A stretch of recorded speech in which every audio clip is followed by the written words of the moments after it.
Julie Carabel, je suis chercheure dans l'équipe d'Alain Puisieux au Centre de recherche en cancérologie de Lyon. Donc je travaille dans l'équipe qui s'intitule Système de sauvegarde et plasticité cellulaire.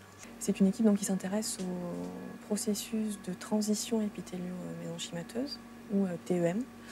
Donc ce processus qui permet la transition entre des cellules épithéliales qui sont donc jointives et qui ne peuvent pas migrer, vers des cellules mésenchymateuses qui, cette fois-ci, vont acquérir des propriétés de migration. La TEM joue un rôle fondamental au cours de la formation de l'embryon, en permettant donc justement la migration de cellules vers d'autres sites distants.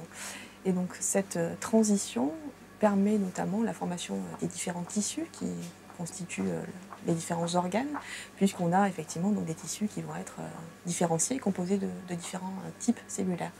Donc l'équipe a pu démontrer que le processus de TEM est fréquemment réactivé de manière aberrante dans plusieurs types de cancers, donc que ce soit le cancer du sein ou le mélanome qui m'intéresse plus particulièrement.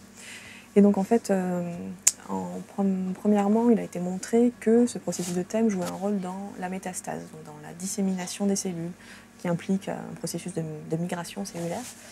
Et plus récemment, nous avons pu montrer que la TEM pouvait également conférer des caractéristiques de cellules souches aux cellules cancéreuses, ce qui leur donne en fait des capacités, un potentiel beaucoup plus large et qui contribue notamment à l'agressivité de ces tumeurs.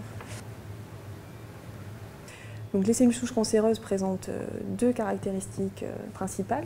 La première, c'est leur capacité d'auto-renouvellement, et la deuxième, qui est la capacité à se différencier dans les différents lignages cellulaires.